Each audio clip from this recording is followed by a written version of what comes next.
আমরা কি দুবাই আইছি না এটা হগরিয়া বাজার আছে রে? আরে ভাই এটা তো ফকির বাজার, কত সুন্দর সুন্দর। এটা কি শাক না করে রে? মেট্রসের শাক। আরে পালং শাক যে রান্না করে খাইতাম না, শক্ত আছে রে। যদি বেশি দোকানদার বাংলাদেশি। এই যে মিষ্টি কুমড়া, লুডো অফার, আইয়ো আইয়ো আইয়ো, খালি অফার অফার অফার। শাক সবজির অফার শুধু চলতেছে। কষ্ট লাগে এত সুন্দর করে গরমের ভিতরে ভিডিওটি বানাই, যদি ফলো না দেয়, সাবস্ক্রাইব না করে।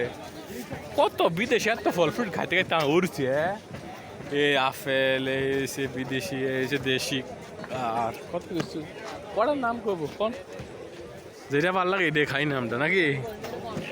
আর শাক সবজির অভাব নেই। এই যে বড় বড় ম্যাঙ্গো, আমার নানিরা ম্যাঙ্গো কিনতেছে। এই যে দুইটা আনারস টাঙ্গায় রাখছে না, দোকানে রাখছে। এই যে আম, আমরা বলে আম খাই না। আরে গরমের ভিত্তি ফুলকপি কেটে খায় ভাই? ফুলকপি কত করে? 4 টাকা করে না?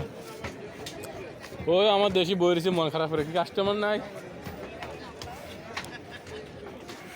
আরে আমরে, এই আম দেশের ভিতরে মানুষ খাইতেছে, আমরাও খাই আম, বিদেশি সমস্যা কি?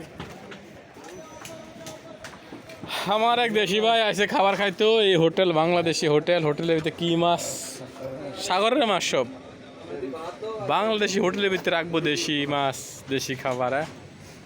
শুধু এই যে মাশাআল্লাহ দিলে তেলের অবস্থা রে, খাবারগুলো স্বাদে খাইতেছে না। তো দেখা সারাদিন দিতে পারবো, সাথে থাকবেন। আমার সাথে আছে মোহাম্মদ গিয়াসউদ্দিন। তো ভালো থাকবেন। আছি শুধু প্রবাস দুবাই থেকে। ফলো সাবস্ক্রাইব দিতে বলবেন না, সুন্দর সুন্দর ভিডিও দেখতে হলে। আসসালামু আলাইকুম রহমতুল্লাহ বারাকাতুহু।